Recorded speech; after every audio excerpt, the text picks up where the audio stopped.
9.5, let's talk about the home front during World War II. All right, so in America, we have the Selective Service Act. This was mandatory service on basis of age, fitness level, and alternative value to the nation.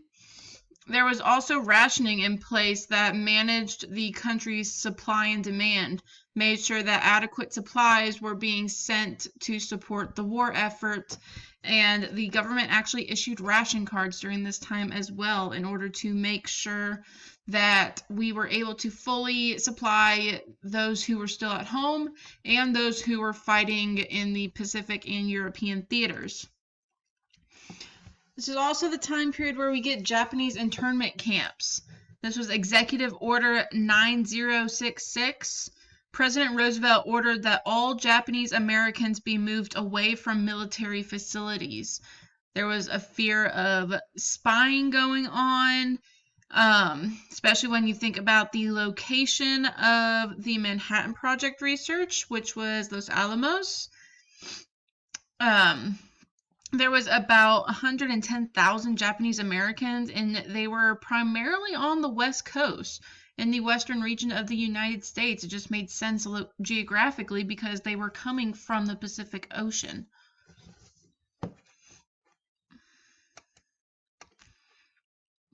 Women took on non-traditional jobs and roles. This is where we get the Rosie the Riveter sign saying we can do it. Women are taking on jobs that had once been primarily issued for men.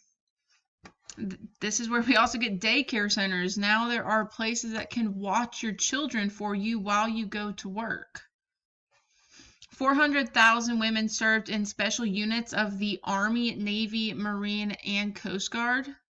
So we see they are creating war machines, they are working in ammunition factories, and they are actually the ones creating and putting together these big monstrosities of machinery in order to be used in the war now.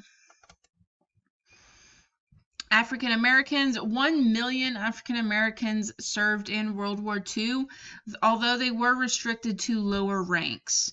They were segregated in their units and their camps. This is where we get our Tuskegee Airmen. And there was predominantly white officers at this point. There was not a lot of room for African Americans to advance in the armed forces. A. Philip Randolph was a civil rights activist and labor leader. He started the Double V campaign and protested in Washington, D.C. Executive Order 8802 by President Roosevelt banned discrimination in the industry related to defense.